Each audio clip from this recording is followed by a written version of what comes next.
The sea woke up cold and unhurried when a lone swimmer stepped onto the wet strip of sand and saw it. First, a grey shape where the fog was slowly unraveling, then a low hum deeper than anything on the horizon. A Navy blimp far too low, heading straight toward him, as if the air itself had miscalculated. In seconds, the floating mass brushed the water, bounced on the sand, struck the embankment, tore loose one of its depth charges, and then, relieved of weight, climbed slowly, hesitantly, like a stubborn balloon slipping from a child's hand. It was August 16th, 1942. The L-8, the Coastal Patrol Squadron's blimp, had just signed, without words, the beginning of one of the strangest enigmas in American naval history. When it finally descended over rooftops and power lines to rest in Daly City, thousands of eyes followed its silent path. Firefighters and police arrived first. The gondola door was latched open. A loudspeaker microphone hung from its frame. The engine was idling the radio on and working life rafts and parachutes in their place, the checklist of normalcy untouched. Except for one impossible detail. The two crewmen, Lieutenant Ernest Cody and Ensign Charles Adams, were gone. Hours earlier, everything had been routine. The L-8 departed Treasure Island shortly after 6, crossed the Golden Gate, and pushed the fog west toward the Farallon Islands, where the coast becomes teeth and current. At 7:38, they radioed their position. Moments later, the pilots reported an oil slick, the classic sign of an enemy submarine, and requested permission to investigate. From that moment, the world began to loosen its bolts. Two smoke flares fell over the water at 7:42, seen by a cargo ship and a fishing trawler, the Daisy Grey. The fishermen swore they could see the pilots inside the gondola, even the color of their hair. They waited for the explosion of the depth charges. Nothing happened. The blimp circled, descended to less than 30 feet above the waves, rose again, held its orbit for over an hour, then it lifted ballast, turned back toward land. And then, silence. No radio, no emergency, no explanation.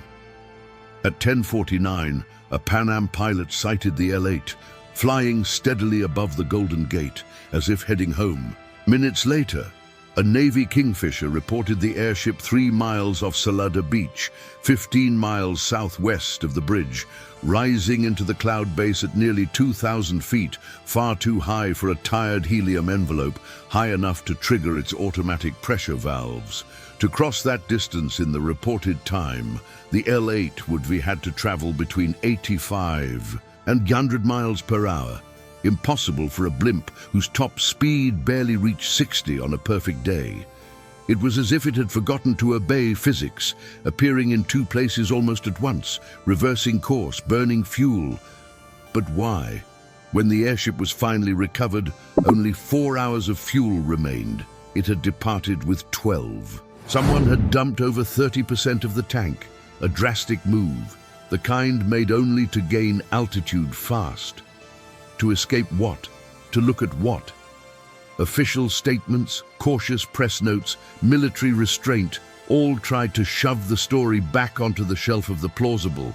One man, they said, must have fallen into the sea while investigating the slick. The other, clinging to the open door and the dangling loudspeaker mic, had leaned out to search for his lost companion until he fell too. The waters around the Farallones do not forgive, but witnesses refused to let the story shrink to fit. The Daisy Grey crew claimed they saw 2 men aboard even as the blimp circled, a teenager with binoculars, a horsewoman on the beach. Both swore they saw figures moving inside the sagging gondola, barely above the waves. Someone on a nearby golf course swore they saw a parachute open before the crash. Pilots reported controlled flight near the bridge, and then, coldly, Naval Command declared the men could not have been aboard at any time during the blimp's derelict drift over land. So who flew it home? Who dumped the fuel? Who lifted the balloon to the ceiling of the sky? War offers explanations with teeth. Perhaps a Japanese submarine surfaced beneath the blimp and captured the crew. But why hadn't they dropped their depth charges immediately? Why would the L8 then turn back towards San Francisco? Another theory, smaller and meaner, jealousy in the air, a scuffle, a fall, a cover-up when land drew near.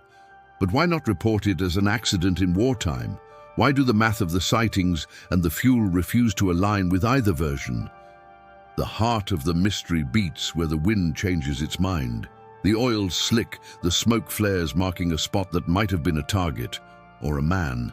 The radio, switched on but mute, like a phone left off the hook waiting for a voice that never comes. The PA microphone swinging in the open doorway, a stage prop in a play with no actors. The helium venting as it kissed the clouds, descending in jerks, scraping rooftops and wires, folding into a Daly City street as if it had been called by name. Why? The modern world doesn't close these gaps. It floods them with light. If the L8 went missing today, Coast Guard thermal drones would sweep the corridor with infrared eyes sharp enough to pick a body from breaking surf. Synthetic aperture radar satellites would trace oil trails and wreck shadows on the seabed. NOAA drift models and SAROPS algorithms would crunch wind and current in minutes. EPIRBs and PLBs would scream their coordinates to orbit. AIS and coastal radar would rebuild the traffic map of every vessel nearby. Civilians on their sofas through platforms like Tomnod would scour satellite mosaics pixel by pixel, searching for the wrong dot in the blue. From the sky, P8 Poseidons would cross the grid with mad sensors. From shore, SDR networks would catch even the ghost of a transmission. And yet, even in 2007, with satellites, EPIRBs and rescue networks fully mature, Jim Gray, a computer scientist and Turing Award laureate, sailed out on a clear day to scatter his mother's ashes near the Farallones. He never returned. The Coast Guard searched 132,000 square miles of ocean. Sonar and ROVs mapped another 300. Nothing. No beacon. No distress call, no trace. The Farallones, the devil's teeth, still sit exactly where they always have, between the concrete and the unknown, an uncomfortable distance from certainty. Maybe the L8 was just the sum of small, unlucky things, a bad angle, a rescue gone wrong, a chain of doomed decisions, or maybe some horizons fold in their own way, like the old Flight 19 story, compasses spinning into silence, radios that work but don't speak, coordinates that don't fit on the same page. In 1942, no one spoke of UAPs, but today the Pentagon's own reports, stripped of drama, admit there are targets crossing multiple sensors that refuse every label. The Pacific coast is stitched with radars, cameras, networks, and still some events slip through, as if built to do so. The L8 rests in collective memory like a clock with no hands. If both men jumped, the sea took them without witness. If they were taken, there's no receipt. If they fell at different times, the timeline won't fit the table. What remains is the image, the open door, the swinging mic, the rescue boats that never came, the Blimp's shadow dragging light over rooftops until it landed, alone, as if it had come back to say something had stepped out of the frame and taken the rest with it. In our cities of data and certainty, there's always one story that reminds us the map isn't the territory, the radar isn't the thing, and the voice you expect on the other end may never answer, even when the radio works perfectly.